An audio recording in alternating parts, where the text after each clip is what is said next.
Bonjour à tous. Comment protéger vos artères? Dans cette partie, nous allons d'abord voir comment se forme l'athérosclérose et quels sont les risques principaux pour votre santé. L'athérosclérose est une maladie chronique qui affecte les artères de moyen et de grand calibre.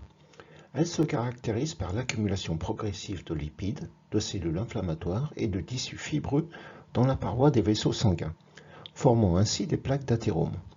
Ce processus peut entraîner des rétrécissements ou des obstructions des artères, avec des conséquences potentiellement graves sur divers organes. Voici une explication détaillée. Comment se développe l'athérosclérose? Voici les étapes clés du processus.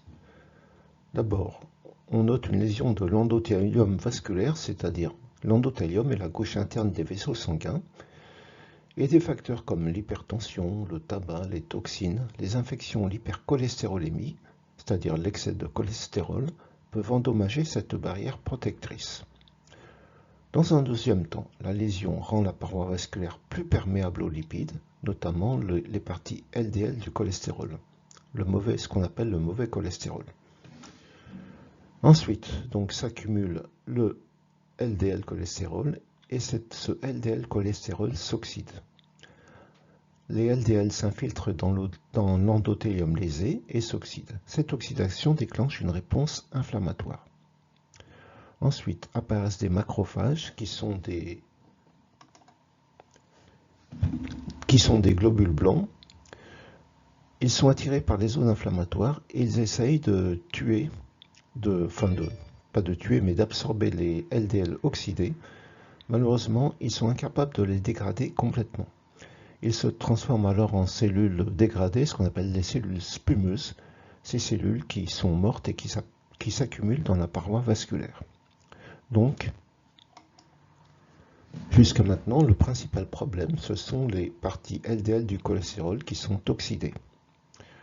Il se forme alors la plaque lipidique. Les cellules spumeuses, les lipides, les cellules musculaires lisses s'accumulent pour former une plaque. La paroi artérielle s'épaissit, ce qui diminue le calibre du vaisseau sanguin. Ensuite, au fur et à mesure du temps, se forment la fibrose et la calcification. La plaque se stabilise par un tissu fibreux et peut se calcifier. Cependant, si le processus inflammatoire persiste, la plaque devient vulnérable. Et ensuite, il peut donc se produire cette rupture de plaque et la thrombose. Car une plaque instable peut se fissurer ou se rompre, déclenchant la formation d'un caillot, qu'on appelle thrombus, c'est la même chose. Cela peut obstruer complètement le vaisseau, provoquant des événements aigus comme une crise cardiaque ou un accident vasculaire cérébral. Quels sont les effets et les risques pour les différents organes? L'athérosclérose peut affecter n'importe quelle artère du corps, entraînant des conséquences variées en fonction de la localisation des lésions. Pour le cœur, c'est principalement la maladie coronarienne. Quels sont les effets? Eh bien, les artères coronaires, c'est-à-dire les petites artères qui irriguent le cœur, peuvent être partiellement ou complètement obstruées. Quels sont les risques? D'abord, l'angine de poitrine, c'est-à-dire une douleur thoracique causée par un effort, par un manque d'oxygénation transitoire. L'infarctus du myocarde, alors là c'est l'arrêt brutal de l'apport sanguin à une partie du muscle cardiaque, conduisant ainsi à une nécrose du muscle.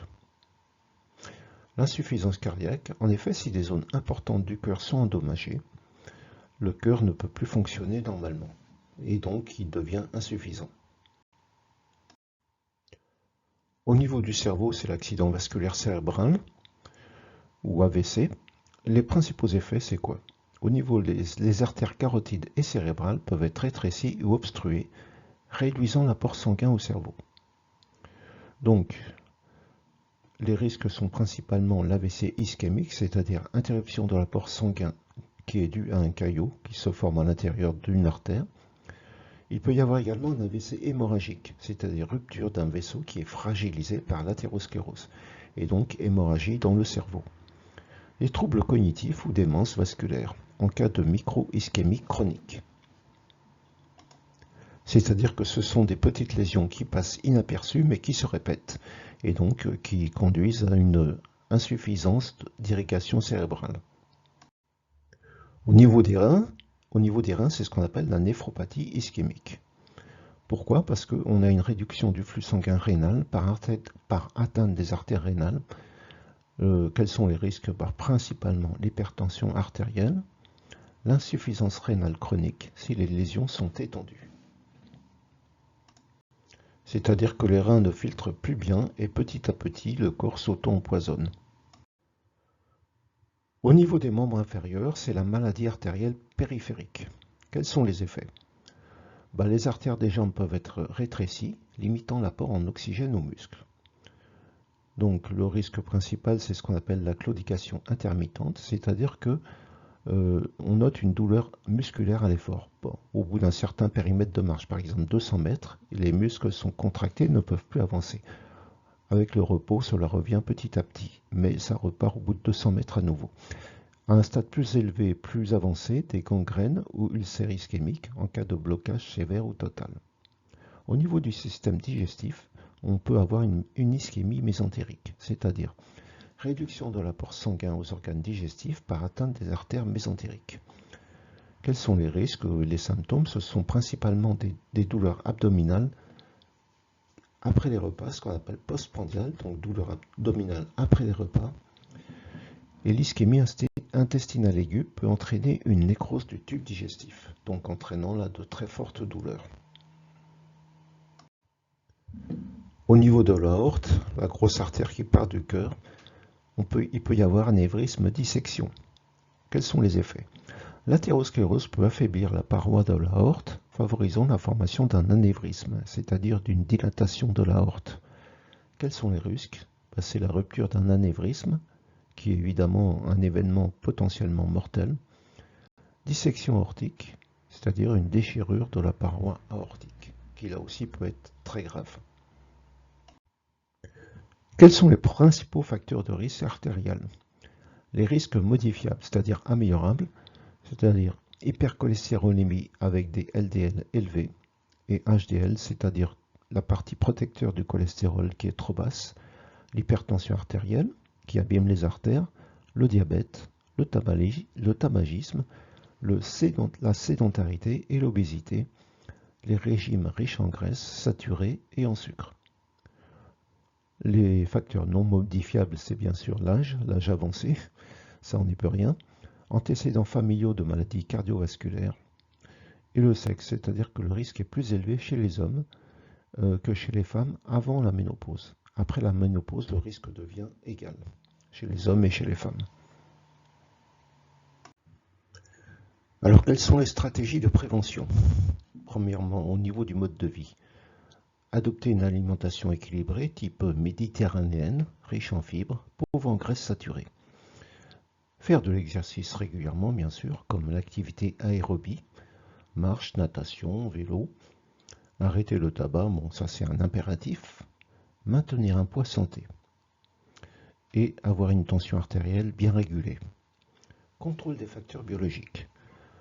Gestion du cholestérol avec, si besoin, des médicaments, mais enfin bon, si on peut s'en passer, c'est beaucoup mieux. Contrôle de la glycémie en cas de diabète ou de glycémie un peu trop élevée. Et bien sûr, prise en charge de l'hypertension.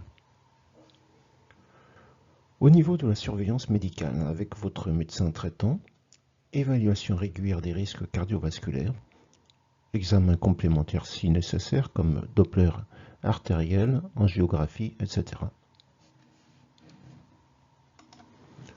Au total, on peut dire que l'athérosclérose est une maladie insidieuse et progressive qui peut affecter de nombreux organes vitaux, entraînant des complications graves comme les infarctus, les AVC ou encore l'insuffisance rénale.